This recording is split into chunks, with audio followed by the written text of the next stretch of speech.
Hi hello welcome to cube TV. నేను మీ సరిత.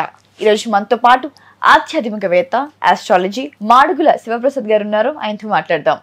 నమస్తే గురుజీ. అమ్మ ఆశీర్వచనం తల్లి. రైట్. సో వారాహి అమ్మవారి గురించి మాట్లాడుకుందాం గురువు గారు. అందులో ప్రధానంగా మనకు అందరికి తెలిసిన విషయమే, పవన్ కళ్యాణ్ గారి ఒక వెహికల్ కూడా ఆయన పెట్టిన పేరు వారాహి. సో ఏంటంటే ఇప్పుడు ఇది బాగా హాట్ టాపిక్ అయిపోయింది. వారాహి దీక్ష తీసుకున్నారు ఆయన. అసలు ఈ వారాహి దీక్ష అంటే ఏంటి గురువు గారు? శ్రీ మహాగణాధిపతయే నమః. ఐం మహాసరస్వత్యే నమః. శ్రీ లలితాంబికాదేవియే నమః. వారాహి అమ్మవారు ఏమిటి అంటే, మామూలుగా సప్తమాతృకలలో ఒక అమ్మవారు. ఇంకా మనము లోతుగా పరిశీలిస్తే లలితాంబిక అమ్మవారి దగ్గర సర్వ సైన్యానికి కూడా ఈమె యొక్క ఇదే ఉంటుంది కాక. వారాహి అమ్మవారు చాలా విశేషాలు ఉంటాయమ్మా అమ్మవార్లది. ఎందుకంటే మూలము జగన్మాత, జగత్ పిత అని కదా పేర్లు పార్వతీ పరమేశ్వర్లకు. ఏది మాట్లాడుకున్నా మనము మూలము పార్వతీదేవి యొక్క అంశతో ఉండేటువంటివే ఇవన్నీ కూడా. వారాహి అమ్మవారి యొక్క గొప్పతనం ఏమిటంటే, ఈ మధ్య ఒక్కొక్కరు ఈ సెలబ్రిటీస్, పవన్ కళ్యాణ్ గారు ఎప్పుడైతే వారాహి అని ఆ రథానికి పేరు పెట్టారో, ఆయన రథానికి వారాహి అమ్మవారిది అని పెట్టడములోనే ఆ వారాహి అమ్మవారు పదము పలికితేనే ఎటువంటి అడ్డంకులు ఉండవు. ఉన్న అడ్డంకులన్నీ తొలగిపోతాయి. విజయము లభించడమే ఉంటుంది కాక. విజయమే లభిస్తుంది అనటానికి పవన్ కళ్యాణ్ గారే సాక్ష్యం. ఆయన ఆ వారాహి అని పేరు పెట్టి దాని మీద ఆయన ప్రచారం చేయటం, డైరెక్ట్గా అసెంబ్లీలోకి వెళ్ళటము, డిప్యూటీ చీఫ్ మినిస్టర్గా ఆయన ప్రమాణ స్వీకారం చేయటము, అత్యున్నతమైనటువంటి పదవిని చేపట్టారు కదా. అందుకని అది విజయము తప్ప వేరే లేదు. ఇంకొకటి చేసేటువంటిది మననము చేసుకునేటువంటి విధానములో మన కోరికలలో స్వచ్ఛత ఉండాలమ్మా. ఏది మనము దేవతలను అడుగుతున్నా మన కోరికలలో గనక స్వచ్ఛత ఉంటే తప్పకుండా మనకు విజయం లభిస్తుంది. ఈ వారాహి అమ్మవారు అనగానే లలితా అమ్మవారి దగ్గర సైన్యాధ్యక్షురాలిగా ఆమె ఉంటుంది. ఈ వారాహి అనేటువంటిది గుప్త నవరాత్రులు అని కూడా మనకు ఇప్పుడు ఆషాఢ మాసములో ఈ అమావాస్య అయిన తరువాత పాడ్యమి నుంచి నవమి వరకు గుప్త నవరాత్రులను వస్తాయి. మామూలుగా వారాహి అమ్మవారి పూజలు చేయటం అనేటువంటివి గుప్తముగా చేయవలసినటువంటివి, బహిర్గతముగా చేయవలసినటువంటివి కావు.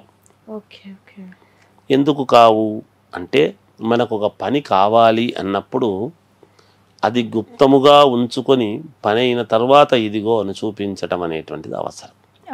ఎప్పుడు కూడా రైతులకు కూడా చాలా ప్రాధాన్యత కలిగినటువంటిది, ప్రాముఖ్యత కలిగినటువంటి ఇది. పూర్వం, ఇప్పుడు కూడా ఉంది లేదని కాదు, కానీ ఈ ప్రతి చేన్లోనూ తోటల్లోనూ చిన్న గుడిలాగా కట్టుకొని అమ్మవారిని పెట్టుకొని ఉంటారు తోటల్లో. ఆ తోటల్లో ఆ భూములు బాగా పండాలి, పంటలు బాగా పండాలి అంటే ఈ వారాహి నవరాత్రులు అనేటువంటివి చేసేటువంటి వాళ్ళు గుప్తముగా చేసి రోజు నివేదనలు అన్ని పెట్టి ఆ రైతులు ఆయా చేన్లకు, ఆ తోటలకు ఆ పెట్టినటువంటి ప్రసాదాన్నంతా కూడా పరిహారంగా అక్కడ చేసేటువంటి వాళ్ళు. అలా చేస్తే వచ్చేటువంటిదే దశమి నాడు తొలకరి చినుకులు వానలు అని పడటము. నవమి వరకు చేస్తే దశమి నాడు వర్షాలు రావటం అనేటువంటిది ఏకాదశి అని ఆ మరుసటి రోజు ఇత్తనాల ఏకాదశి అని ఇత్తనాలు వేయటం అనేటువంటిది, సేద్యము చేసుకొని ఇత్తనం వేయటం అనేటువంటిది జరుగుతుంది. ఇక్కడ మనం గమనించాల్సినటువంటి విషయం. అందుకని రైతులకు ఈ ఆషాఢ శుద్ధ ఏకాదశి తొలి ఏకాదశి అని అంటాం. ఆ తొలి ఏకాదశి అనేటువంటిది వచ్చేదానికంటే ముందు భూమి పూజలు అనేటివి జరుగుతూ ఉంటాయి. అవును. అంతకంటే పూర్వము ఇవాళ నిధులు నిక్షేపాలు అన్నీ ఉన్నాయి అంటే ఇవాళ బ్యాంకుల్లో లాకర్లు అన్నీ పెట్టుకున్నాం మనం. పూర్వము బ్యాంకులు లాకర్లు లేవు కదా. అంతకంటే ముందు రాజులు పరిపాలించేటువంటి రోజులలో ఈ ధనాన్ని సంపదను అంతా కూడా ఒక చోట భూమిలో భద్రపరచి దానికి వారాహి పూజలు చేసేటువంటి వాళ్ళు. సర్వ సైన్యాధ్యక్షురాలు అంటే అర్థం ఏమిటి? ఎటువంటి ఇబ్బందులు రాకుండా కాపలా కాయటమే అమ్మవారి యొక్క ఇది. గురుగారు, ఈ దీక్ష ఎన్ని రోజులు ఉంటుంది? 9 రోజులా లేకపోతే 11 రోజులు ఉంటుందా? నవరాత్రులు అన్నాము కదమ్మా. 9 రోజులు. వారాహి నవరాత్రులు, గుప్త నవరాత్రులు అంటున్నాము. నిజంగా 9 రోజులు మాత్రమే ప్రాధాన్యత. అయితే ఒక రోజు వేసుకునేటువంటి దానికి ఒక రోజు విడుపు దానికి అని చెప్పి 11 రోజులు అని ఉంటారు. వాళ్ళ సౌకర్యం కొద్దీ మనకు భగవంతుడి మీద అమ్మవారి మీద భక్తి అనేటువంటిది ఉండి చాటుకునేటప్పుడు 11 రోజులు, 21 రోజు, 40 రోజు, 41 రోజు, 54 రోజులు, 108 రోజులు ఎవరి సౌకర్యము కొద్దీ వాళ్ళు వేసుకోవచ్చు. తప్పేమీ లేదు అందులో. నేను ఎన్ని రోజులే ఉండాలి అని. కాకపోతే 9 రోజులు మాత్రం ప్రత్యేకం కంపల్సరిగా ఉండాలి. గురుగారు, నాకు ఒక చిన్న డౌట్ ఏంటంటే, మనం ఏ దీక్షలో భవాని మాల లేకపోతే అయ్యప్ప మాల, హనుమాన్ మాల, ఏ దేవుని మనం అనుకొని మాల వేసుకున్నా ఆ టైంలో వాళ్ళు చెప్పులు వేసుకోరు. కానీ ఇక్కడ మనకి డిప్యూటీ సీఎం పవన్ కళ్యాణ్ గారు మాత్రం చెప్పులు వేసుకునే ఆ దేవుడికి కావాల్సిన సామాగ్రి కావచ్చు, ఇతర వస్తువులు కూడా ఆయన పట్టుకోవడం ముట్టుకోవడం జరుగుతుంది. మరి అది ఎంతవరకు కరెక్ట్, ఎలా చూడవచ్చు దాన్ని? అమ్మా, ఇది ఒకటి మాట్లాడాలి మనం. నిజానికి చాప నిద్ర, బ్రహ్మచర్య దీక్ష, అవును, రోజు అమ్మవారిని అనేక రకాల మాలాంటి వాళ్ళమంటే నిత్యము పూజలు ఆరాధన చేస్తూ ఉంటాము కాబట్టి ఆరాధించే విధానంలో శాస్త్రోక్తముగా ఆరాధించాలి అంటే దానికి అంగన్యాస కరన్యాసములతో చేసేటువంటి ఒక విద్యా విధానం అనేటువంటి ఒక విధానం అనేది ఒక పద్ధతి ఉంటుంది దానికి. అవి లేకుండా చేయటం అనేటువంటిది కాదు. కొంతమంది అర్చనల ద్వారా కుంకుమార్చన చేస్తూ అనుకూలాన్ని బట్టి చేసుకునేటువంటి విధానం అనేది ఉంటుంది. మీరన్నారు చెప్పులు వేసుకోవటము అనేటువంటిది. చెప్పులు వేసుకోకూడదు, కానీ దీంట్లో ఒక ఇది, మనము రెగ్యులర్గా వాడేటువంటి చెప్పులు వేసుకోకూడదు. అదే పనిగా దీక్షాపరంగా ఏమైనా మరి బయట కూడా పరిస్థితులు, ఎంగిళ్ళు అవి ఇవి ఎవరో ఉమ్ముతారు, తొక్కడము చేయటము, ఇవన్నీ ఎలా ఉంటాయో తెలియదు. ఆయన డిప్యూటీ చీఫ్ మినిస్టర్ కాబట్టి బయట ఏదో తిరిగేటువంటి విధానాలు అవి నలుగురిలో వెళుతూ ఉన్నప్పుడు తిరగాలి, చెయ్యాలి అనేది ఉంటుంది. కాబట్టి దీక్షపరంగా దీక్ష ఉంటున్నారు అనుకుంటాను నేను. కానీ చెప్పులు మాత్రము మళ్ళీ వదిలిన తర్వాత అవి మళ్ళీ ఇంటికి వెళ్ళిన తర్వాతనో లేదా ఆ పూజ చేస్తున్న సమయంలోనో మళ్ళీ దానికి యథావిధిగా స్నానము అనుష్ఠానము చేసుకొని మళ్ళీ దాని గురించి చేస్తుంటారని నాకున్న భావన. మరి అలాగే తొక్కుతూ పోతూ చేయటం అనేటువంటిది కూడా శరీరానికి కూడా ఆరోగ్యము అవసరము. భక్తి ఎంత అవసరమో ఆరోగ్యం కూడా అంతే అవసరము కదమ్మా. అందుకని ఏదో అవి ఇవి తొక్కి చేసి అపవిత్రమయ్యేటువంటి దానికంటే చెప్పులు, కొత్త చెప్పులు అదే పనిగా దాని గురించే అనేటువంటి ఒక ఇది వేసుకుంటూ పాతవి కాకుండా ఆ సందర్భం వరకు వేసుకొని దాని పక్కకు పెట్టేసుకోవటం అనేటువంటి కూడా ఉండవచ్చునేమో అని నేను అనుకుంటున్నాను. అలా ఉంటే కూడా పర్వాలేదు. గురువుగారు, వారాహి దీక్ష అనేది సాంప్రదాయంగా ముందు నుంచే ఉందా, లేకపోతే ఈ డిప్యూటీ సీఎం పవన్ కళ్యాణ్ గారు ఇలా వారాహి ఒక రథం పెట్టారు కాబట్టి ఆ దీక్ష ఏమైనా కొనసాగించారా, లేకపోతే మొదలు పెట్టారా? అలా ఏమీ లేదమ్మా, మొదటి నుంచి కూడా ఉన్నది. అన్ని మొదటి నుంచి ఉన్నవే, ఇవేమి కొత్తగా ఉన్నవేమీ కాదు. కాకపోతే మనము ఏది పట్టించుకోలేదు. మామూలుగా సప్తమాతృకలు అనేటువంటివి ఈ రోజుది కాదు కదా, మనకు చరిత్ర ప్రామాణికం ఉన్నది కదా తల్లి మనకు. అందువల్ల అందరూ దేవతలు మొదటి నుంచి కూడా ఉన్నాయి. నేను ఇదే చెప్తున్నాను కదా, ఎప్పుడో రాజులు పూర్వము ధనాన్ని ఒక చోట అని పెట్టి ఒక పద్ధతి అని చెప్పి చేసి ఉండేవాళ్ళు. అందుకని ఇవన్నీ కూడా మొదటి నుంచి కూడా ఉన్నాయమ్మా. కాకపోతే పవన్ కళ్యాణ్ గారు ఎంచుకోవటం అనేటువంటిది, ఆ వారాహి అనేటువంటిది ఎంచుకుని, అంటే వరాహము అని. వరాహము అంటే ఏమిటి మనకు తెలుసు. వరాహ రూపము అంటే పంది అవతారం. మరి మనకు దశావతారాలలో శ్రీ మహావిష్ణువు వరాహ అవతారం ఎత్తాడు అనేటువంటిది తెలుసు. వరాహము పురుష అవతారము అనేటువంటిది ఎప్పుడైతే ఉంటుందో స్త్రీ అవతారం ఉండాలి కదా, వారాహి. వరాహము వారాహి. అందుకని ఏది కూడా ప్రతిది ప్రామాణికము మనకు ఉన్నాయి, లేకపోలేదు. వారాహి అమ్మవారు అనేటువంటిది మొదటి నుంచి కూడా ఉన్నది.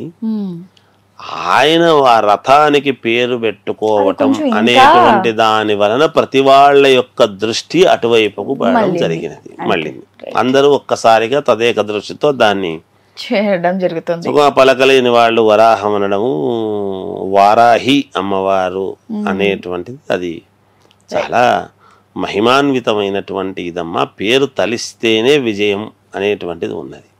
ఇంకా పూజ నిత్యము అనుష్ఠానంగా చేసుకుంటే దిగ్విజయమే. అందుకు తల్లి. గురువు గారు, మనం ఏ దీక్షలో ఉన్నా దానికంటూ ప్రత్యేక ఒక అలవాట్లు కావచ్చు, లేకపోతే ఒక ఆహారం కావచ్చు, వేసుకునే వస్త్రాలు కావచ్చు, ప్రత్యేకంగా ఉంటాయి. సో సాత్వికమైన భోజనం ఏ దీక్షలో చేసుకుంటారు. కానీ ఇక్కడ డిప్యూటీ సీఎం పవన్ కళ్యాణ్ గారు మాత్రం కేవలం పండ్లు మాత్రమే తినడం, దవాహారం తాగడం మాత్రమే చేస్తున్నారని మనం విన్నాము. అంటే ఎలా ఉంటుంది గురువుగారు ఈ వారాహి దీక్ష అనేది? మనం మొదటగా ఇప్పుడు వింటున్నాం కాబట్టి, అంటే ఎలాంటి ఫుడ్ తీసుకుంటారు, ఎలాంటి ఆహారం వాళ్ళు స్వీకరిస్తుంటారు ఈ ప్రత్యేకమైన దీక్షలో? దీక్ష అంటేనే మనము రెగ్యులర్గా తినేటువంటి తిండి అనేటువంటిది కాదమ్మా నిజానికి. అందుకే ఇవన్నీ కలిస్తేనే దీక్ష అనేటువంటి పదం పుడుతుంది ఎప్పుడూ కూడా. వాస్తవానికి పళ్ళు, పాలు, ఈ అల్పాహారం ఇవి తీసుకోవటమే న్యాయం. నేను అన్నం తింటాను ఒక పూటనే ఉంటాను, అలా అది దీక్ష కాదు. మనం ఏదైతే రోజు తినబడేటువంటి అన్నం అనేటువంటిది ఉన్నదో ఘన పదార్థం అన్నం. ఘన పదార్థము అనేటువంటిది ఇంకా తీసుకోవటానికి లేదు. దీక్ష అనేటువంటిది ఉన్నప్పుడు ఏమిటి అంటే ద్రవ పదార్థం. అన్నము అనేటువంటిది ఏమిటి అంటే మనకు అరగటానికి 4 గంటల సమయం పడుతుంది.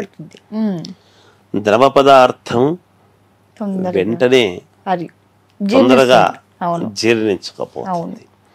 అందువలన సాత్వికమైనటువంటి ఆహారం, పళ్ళు ఇవి తీసుకుంటే తొందరగా ఇది కావటానికి ఒకటి. అంటే నిరంతరము మనము అదే అమ్మవారిని స్మరిస్తూ చేస్తూ ఒక దీక్షాపరముగా మనం పెట్టుకున్నాము, అన్నం అనేటువంటి మాట ఉండదు.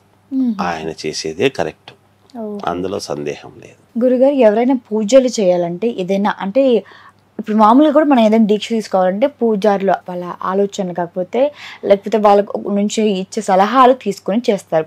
మరి ఈ దీక్ష ఇలా పవన్ కళ్యాణ్ గారు చేయడానికి గల కారణం ఎవరైనా సలహా తీసుకొని ఉంటారనుకుంటున్నారా, లేకపోతే ఆయన సొంతంగా అది మంచిది, వారాహి దీక్ష తీసుకుంటే కూడా అమ్మవారి ఆశీర్వాదం ఉంటుంది, మంచిదని తీసుకోవచ్చు అనుకుంటున్నారా? పవన్ కళ్యాణ్ గారికి మామూలుగా ఆయనకు పుస్తక పరిశోధన అనేటువంటిది జన్మతః వచ్చిన అలవాటు. ఎవరినైనా ఒక దాంట్లో చదివినప్పుడు ఆయన ఏమిటి దీని గురించి అని ఆలోచన వచ్చినప్పుడు అడిగిండవచ్చును, అడగకపోయినా గ్రంథ పరిశోధన అనేటువంటిది, పుస్తక పరిశోధన అనేటువంటిది జరిగినప్పుడు ఆయన చదువుకొని, ఈ రోజుల్లో ప్రతివి దొరుకుతున్నాయమ్మా అన్ని, దాని మీద ఇంట్రెస్ట్ అనేది ఉండాలి మనకు. సమాజంలో ఏమైందంటే పుస్తకాలు చదివే టైం లేదు, ఆ సమయం లేక మనం ఏదో వెళుతూ ఉంటారు చాలామంది. కానీ కొద్ది సమయమైనా ఒక పుస్తకము ఏమిటో దీని గురించి తెలుసుకోవాలి అనేటువంటి ఉత్సుకత, ఇంట్రెస్ట్, తాపత్రయం, దాని గురించి జిజ్ఞాస, కోరిక, ఇవన్నీ ఉంటాయి ఒకదానికొకటి. ఇవన్నీ ఉన్నప్పుడు అసలు ఏమిటో తెలుసుకోవాలి అనేటువంటి తపన పుడుతుంది. ఆ తపనతో పరిశోధన చేసినప్పుడు ఏది ఔన్నత్యమైందో వెతుక్కొని ఆయన ఇది అని ఎంచుకున్నారని నా భావన. ఒకవేళ ఎలా ఉండాలి ఏమిటి అనేటువంటి శాస్త్రాల్లో ఇవన్నీ ఉంటాయి. ఎవరినైనా అడిగి తెలుసుకొని ఉండవచ్చును. మహనీయులు ఎవరో చెప్పుంటారు కూడా, చెప్పకపోయినా ఆయన తెలిసి ఉంటుంది అని నా భావన. వారాహి అమ్మవారికి క్షేత్రం ఏమైనా ఉంటుందా? ఈ దీక్షలో ఉన్నప్పుడు క్షేత్రానికి ఏమైనా వెళ్తారా గురువుగారు? అంటే లలితాంబిక అమ్మవారి యొక్క దేవాలయాలలో మామూలుగా ఎప్పుడైతే అమ్మవారు ఉంటుందో వారాహిది కూడా ఉంటుంది. వరాహ క్షేత్రము అనేటువంటివి ఉంటాయి, ఉండకుండా ఉండవు. అవే అమ్మవారిని ప్రధానముగా పూజించేటువంటి ఇది ఉంటుంది. క్షేత్రాలకు వెళ్ళే తీరాలి అనేటువంటిది ఏమీ లేదు తల్లి. ఇంట్లో మనము వారాహి అమ్మవారి యొక్క పటము ఒక విధానముగా పెట్టుకొని మనం ఆరాధన చేసుకున్నా కూడా చేసుకోవచ్చు. అలా క్షేత్రానికి వెళ్ళే తీరాలి, వెళితేనే అని, వెళ్ళకూడదు అనేది కాదు, వెళితే మంచిదే. వెళ్ళే అవకాశము లేనప్పుడు ఇంట్లో పటం పెట్టుకొని మనము ఒక పద్ధతిగా ఒక దీక్షగా ఉండి చేసుకోవటము కూడా ఔన్నత్యమే. అది కూడా దాన్ని కూడా ఆ శక్తి ఏమి వెళ్ళినా వెళ్ళకపోయినా అంతే ఉపయోగం ఉంటుంది, అందులో సందేహం ఏమీ లేదు. గురుగారు, ప్రధానంగా ఈ వారాహి దీక్ష ఎవరు పడితే వారు చెయ్యరు. కేవలం అంటే కొంతమంది వరకు ఇది పుచ్చుకొని చెయ్యాలి అని ఒక దీక్షతో వారిని ఈ దీక్ష పుచ్చుకున్న వాళ్ళు అంటే ఎలాంటి సలహాలతో తీసుకుంటారు? పూజారుల సలహాలతో ఏమైనా చేస్తారా గురుగారు? అలా ఎలాంటి వాళ్ళు ఈ దీక్ష చేస్తారు ప్రధానంగా? అమ్మా, మన దైవభక్తి అనేటువంటి ఉండేటువంటి వాళ్లకు అనేక రకాల దీక్షలు ఉన్నాయి. ఈ వారాహి అమ్మవారి దీక్ష చెయ్యాలి అని అనుకునేటప్పుడు ఇలాంటి వాళ్ళే చెయ్యాలి, ఇలాంటి వాళ్ళు చెయ్యకూడదు అనేటువంటిది ఏమీ లేదు. వాళ్ళ మనస్సు, వాళ్ళ కోరిక, తపన, శ్రద్ధ, ఆసక్తి ఇవన్నీ ఉన్నవాళ్ళు తప్పకుండా చేసుకోవచ్చు. వాటిల్లో ఆయన ప్రథముడు కాబట్టి ఆయన అనుకూలం కొద్దీ ఇప్పుడు పవన్ కళ్యాణ్ గారు చేసినారు. ఇంకా ఎంతోమంది ఇవి చేసుకునేటువంటి వాళ్ళు. ఆయన ఒక లిటరరీ పర్సనాలిటీ, విఐపి, ఆయన చేసినాడనేది ప్రపంచానికి తెలుస్తుంది. తెలియక చాలామంది మామూలుగా అవే నిరంతరము ఆరాధనతో చేసేటువంటి మహనీయులు పూర్వం చాలామంది ఉన్నారమ్మా. అనేక రకాల దేవతలను ఆరాధన చేసినటువంటి మహనీయులు ఉన్నారు కాబట్టే ఈ కాలములో ఇంకా ఇన్ని ఇబ్బందులు ఉండినా చేసినా ఎక్కడో ఒక చోట పుణ్యము అనేటువంటిది కొంతవరకు ఉందమ్మా. అంత సులభంగా ఎవరూ లేరు అని అనడానికి లేదు, చాలామంది ఉన్నారు, చేస్తున్నారు. గురుగారికి చివరిగా ఈ దీక్ష చేయాలి అంటే స్పెసిఫిక్గా ఈ రోజు ఆ రోజు అంటూ ఏమైనా ఉంటుందా? లేకపోతే ఈ దీక్ష చేయాలంటే ఎలాంటి రోజుల్లో చేస్తారు? ఎలాంటి సందర్భాలు చేస్తే ఈ దీక్ష మరింతగా ఫలించి మన జీవితాలు బాగుంటుంటాయి? ఇప్పుడు మనకు గుప్త నవరాత్రులు అనేటువంటివి సంవత్సరములో ప్రతి సంవత్సరములోనూ మనకున్నటువంటి ఇది ఎప్పుడెప్పుడు వస్తాయి అని ఉన్నది మనకు. దాంట్లో మనకు ఇదొకటి ప్రామాణికము. దసరా పండుగ, మరి పాడ్యమి, ఉగాది పండుగ నుంచి నవమి వరకు ఒక ఇది, ఇలా ఉన్నాయి. ఇప్పుడు ఏమిటి ఇలాంటిది? ఇప్పుడు వారాహి అనేటువంటి దీక్ష ఇప్పుడే ఎందుకు అంటే ఈ అమావాస్య అయిపోతూనే ఆషాఢ మాసము ప్రారంభంలో వస్తాయి. అందుకనే కదా నేను ఆషాఢ శుద్ధ ఏకాదశి, తొలి ఏకాదశి, ఇత్తనాల ఏకాదశి, మరి సర్వ ప్రపంచానికి అన్నము ఆధారమైనటువంటి రైతుకు పండుగ, రైతుల పండుగ అని వచ్చేది అందుకనే. అప్పుడు ఇత్తనాలు వేయటం, మనకు మళ్ళీ మనం మళ్ళీ సంక్రాంతి పండుగకు రైతులు ఇంటికి తెచ్చుకుంటారు ధాన్యాన్ని. ఇక్కడ దక్షిణాయనము కూడా ఈ మాసంలోనే ప్రారంభమవుతుంది, ఆషాఢ మాసంలోనే అనేది మనం గమనించాలి. ఉత్తరాయణము పూర్తి అయి దక్షిణాయనం ప్రారంభమవుతున్నది. అందుకని ఇప్పుడు ఈ పాడ్యమి నుంచి నవమి వరకు వేసుకుంటే గుప్త నవరాత్రులు కాబట్టి ఈ సమయము చాలా కీలకం. అమ్మవారికి ఎప్పుడైతే ప్రాధాన్యత అప్పుడు మనం వేసుకోవాలి కానీ, దీక్ష ఉండాలి కానీ, మనకు బుద్ధి పుట్టినట్టుగా ఎప్పుడంటే అప్పుడు నాకు ఇప్పుడు ఖాళీ దొరికింది కదా నేను వేసుకుంటాను అనేటువంటిది కాదు. అమ్మవారి ప్రత్యేకమైన రోజుల్లో అమ్మవారికి ప్రత్యేకమైన మనకు ఫలితాలు, మంచి ఫలితాలు రావాలి అన్న దసరా పండుగ మామూలుగా ఆశ్వీజ శుద్ధ పాడ్యమి నుంచి విజయదశమి వరకు దసరా పండుగ, అప్పుడు వేసుకోవచ్చు దసరా పండుగలలో, అలా ఉండవచ్చును. అలా ఇప్పుడు అప్పుడు ఒక పద్ధతి, ఒక విధానము అనేటువంటిది ప్రతిదానికి ఉంటుందమ్మా. అందువల్లనే ఇప్పుడు దీంట్లో విషయం ఏమిటి అంటే, ఒక 10 రోజులు నేను 20 రోజులు ఉండాలి అనుకునేటువంటి వాళ్ళు ఇంకొక 10 రోజుల ముందు నుంచి దీక్షగా ఉండటము, సరిగ్గా నవరాత్రులు అయిపోయే సమయానికి దీక్షను వదులుకోవడం అనేటువంటిది ఉంటుంది. లేదు మామూలుగా అమావాస్య అయిపోయిన మరుసటి రోజు నుంచి ఏకాదశి వరకు ఉండడం జరుగుతుంటుంది. అలా అనుకూలాన్ని బట్టి వేసుకుంటారమ్మా, చేసుకోవచ్చు. ధన్యవాదాలు గురుజీ. జయోస్.